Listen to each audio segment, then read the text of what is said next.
MC Championship 34 kicks off later this week, so allow me to introduce every MCC 34 team and how your favorites can win the whole event. Stay till the end for my current ranking of the teams. For now, we'll just go in order of the team's announcements and unpack each player as well as their entire team's strengths and weaknesses. Hopefully this video gets you even more excited for your MCC 34 team, and if you still haven't chosen who to watch, then this video will help you pick your POV. From now on, I'm just speaking with a couple of notes to hand about each team, which I'll expand on as I talk. No proper script this time. Let's start off with the Red Rabbits, with FireBreathMan, Michaelmcchill, Ranboo, and Shubble. FireBreathMan is consistently a top 3 player, but he now has to make an important decision and decide whether to continue getting 4th as a team or maintain the Red Rabbits' 3 in a row win streak from MCC's 31, 32, and 33. Ranboo is back on the red team after winning MCC 32 on this color, and he now seems to play less for placements and stats and more for content, and that could also be said for Michael and Shubble, but under Shane's leadership they could perform above their averages. Shane and Ranboo are both top 5 in the event in Hole in the Wall, and they are the best team statistically by over 140 coins. They're also above average in many other games, for example Parkour Warrior, To Get to the Other Side, Grid Runners, and Sky Battle, so a decent mix of PvP, movement, and team games, thus a very versatile team. Next up are the Orange Ocelots, consisting of Smallishbeans, CaptainSparklez, KaraCorvus, and Punz. Punz is a questionable team leader to say the very least, having dropped out of the top 10 on multiple occasions throughout Season 3 so far, but he did recover with 4th individual and a win last month in MCC 33. He seems to be getting back into the swing of things, and this will be a great event to see how he steps up to the challenge of now leading a team, without Sapnap as he had last time. CaptainSparklez has had an underwhelming bottom half placement streak in Season 3, but like Punz, he did step up in MCC 33, individually placing 11th, but generally he is quite inconsistent now. On the other hand, Smallishbeans is consistently top 20 and has sometimes slipped into the top 10, for example MCC's 25 and 26 almost a year ago, but this time he will be carried by LD Shadow Lady as shown by his photo on the team graphic. This is a great hole in the wall team. Punz and Joel are both top 10 on average in this game this event, also the 3rd best team in Sands of Time and Meltdown, so like the Red Rabbits, a good mix of team strengths to make them very versatile. Now we have the Yellow Yaks with Antfrost, BadBoyHalo, ryguyrocky, and Skeppy. As with any team featuring Skephalo, it's heavily dependent on how this duo will perform. Speaking of them, they joined the event in MCC 14, they then returned together for their MCC 24 victory, also on the yellow team, and now are back for another event featuring the number 4, MCC 34, of course, but this is simply just not a competitive duo. Antfrost recently won MCC 32, and he's a very strong team captain with dedicated VOD reviewing and practice. Ryguy is typically a middle-of-the-road player, but overperformed, placing 9th and entering dodgeball in MCC 32 against Antfrost, which he lost. Or was it an overperformance? I think he could easily aim for and achieve top 15. This is the strongest Sky Battle team by almost 300 coins, thanks to Antfrost's insane performance in this game in MCC 32, but also Skeppy is 4th in the individual leaderboard for this game, owing to a top 5 performance in MCC 24. It's also a cracked Sands of Time team, with BadBoyHalo, Antfrost, and Skeppy all top 10 in average for this game, but the Yaks severely struggle in SG. All of them except Antfrost have had rough times with this game. awesamdude is back on the Llamas, and with him are hannahxxrose, PeteZahHutt, and vGumiho. Pete and Gumi are dating, so this duo was expected, and it's great to see them together on this team. Pete has had some crazy consistent placements this year. His lowest individual place has been 7th, and his highest has been 2nd. But Hannah just had her worst individual performance, 26th in MCC 33, despite placing 9th her previous event MCC 31. And despite this shortcoming, she is still a super competitive player. awesamdude can easily hover around the middle of the pack. We know him for his crystal clear comms, especially in parkour tag, which may get played this event since we haven't seen it in a canon event since MCC 31, so it's well overdue getting picked. Gumi just won MCC 33, but with Hannah's competitive energy, she could grab a back-to-back win. This team excels in a lot of games. Specifically, they are the best ace race, To Get to the Other Side, and Rocket Spleef Rush team, with Pete, Hannah, and Sam all top 20 in all of these games. We're almost at the halfway point now, wrapping up day 1's team reveals with the green Geckos, with aimsey, Gucky, Purpled, and Tubbo. The fine duo of aimsey and Gucky will have tons of chemistry thrown in there too. Tubbo's request from Block War 6 of teaming with Purpled for another MCC has finally been fulfilled. They returned for their revenge after a dominant MCC 21 together, then losing dodgeball. Purpled is, as we all know by now, the Season 3 GOAT, and he just teamed with Gucky last event. If it means anything at all, the Geckos are number 1 in the event for build mod, but this calculation includes aimsey and Gucky's stats, both of whom have only played build mod in non-canon events. To Get to the Other Side and Meltdown are both solid options for late game decision dome picks, particularly Meltdown, as Purpled and Tubbo are currently the 2nd and 3rd best players for this game respectively. Kicking off day 2's team announcements with the Cyan Coyotes, made up of Ollie Gamers, Sapnap, Shadoon 666, and Red Velvet Cake. It's a scary PvP duo in Sapnap and Shadoon. They were initially introduced as rivals in Squidcraft, and now they're teammates in MCC. One of the strongest teams statistically, but on the Google sign-up form for this event, Sapnap may have put down that he is going to play non-competitively after his MCC 33 win. After all, we did think he was quitting, but here he is again. This is the best best parkour warrior team in the event statistically. Everyone on this team is top 20 on average. And like I said, this is sure to be a crazy PvP team. They are the best statistically for Meltdown and Battlebox, with Sapnap, Shadoon, and Ollie very strong at these. They're also the best survival games team by over 700 coins, but this is skewed by Ollie and Shadoon thanks to their pop-off in MCC 31. Fruitberries is planning on getting his first place individual hat trick, and this could be the team to do it. He's joined by 5UP, Erid, and Solidarity Gaming on the Aqua Axolotls. Fruit has been practicing too much for his third first individual. He honestly deserves it at this point. Fruit is the mechanical powerhouse of the team, whereas 5UP is loaded with all the techie strategies for the team. Fruit teamed with Erid last September in MCC 25, where they narrowly entered Dodgeball only to lose it. So now 1 year later, it's time for them to seek revenge. Even more so when you consider that Erid also lost Dodgeball in his last event, MCC 32. Solidarity can usually secure top 20 when on a team with a strong leader, and boy is Fruit a strong leader. This goes without saying, but they are the second strongest Sky Battle team after the Yellow Yaks as mentioned earlier, and it's kinda obvious why they're so good at this, so I won't say why.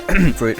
The Blue Bats have got Gemini Tay, Zoomed In Solos, Smager, and the Orion Sound. The Jojo and Smager duo is back for the third time, but it's actually the first time they're not on the Cyan Coyotes. Gemini Tay and the Orion Sound have top tier comms, and Ollie is already training hard to make an extraordinary comeback after his demise in MCC 33 Dodgebolt. This is the best Grid Runners team by exactly 150 coins, with Gemini Tay first individual for this due to having always finished top 5 in her Grid Runners teams. I think this is a very solid Sands of Time team as well, though the stats seem to disagree with me here, as according to the numbers they're somehow just average at this, despite Jojo being currently the best Sands of Time player by average coins. The Purple Pandas are the penultimate team. They've got Good Times with Scar, Illumina, In the Littlewood, and Wally Bear. Illumina finally gets what looks like a really strong team and a redemption opportunity with Scar after MCC 30. Now yes, this looks OP, however bear in mind that Illumina has been clinging onto the lower end of the top 10, and Wally Bear has slowly been declining in placement since his MCC 31 debut, from 4th to 11th and now to 19th. However, having Martin as your third frag is insane. Even though he hasn't played a canon event in months, his last one, MCC 30, was a victory for him, and he also secured 11th individual. This is the best parkour tag team this event, with Martin first individual, closely followed by Illumina in 3rd and Wally in 7th. As I said earlier, it's likely we get parkour tag this time, so the Pandas could very well dominate that. Finally, we have what would have been a super hyped team had Vigstar not leaked the pack Parrots. Joining him is newcomer Beijing Canadian, along with returning legends Jerome ASF and Preston. It's extremely underexperienced. Beijing is a newcomer, Preston last played in MCC 20, Vigstar last played in MCC 14 with a brief stint in Pride 21, and Jerome last played in MCC 9. Again, he was also in Pride 21. So expect minimal VOD reviewing and team practice. It's very hard to predict their best games with very little sample data. They're mechanically decent, so PvP, perhaps survival games for example, plus the 2 parkour games shouldn't be an issue. Nothing more to say for the Parrots except this: good luck. You will most likely get absolutely battered by the other teams, but try to have fun in the process. And that's all the teams. On screen right now is my initial ranking based on first impressions, but this is guaranteed to change as I see which teams are putting in the most practice and what games are announced, which I'll be discussing later this week when the MCC 34 games drop. Enable post notifications so you don't miss that, and share your predictions in the comments below. But for now, see you Minecraft champions.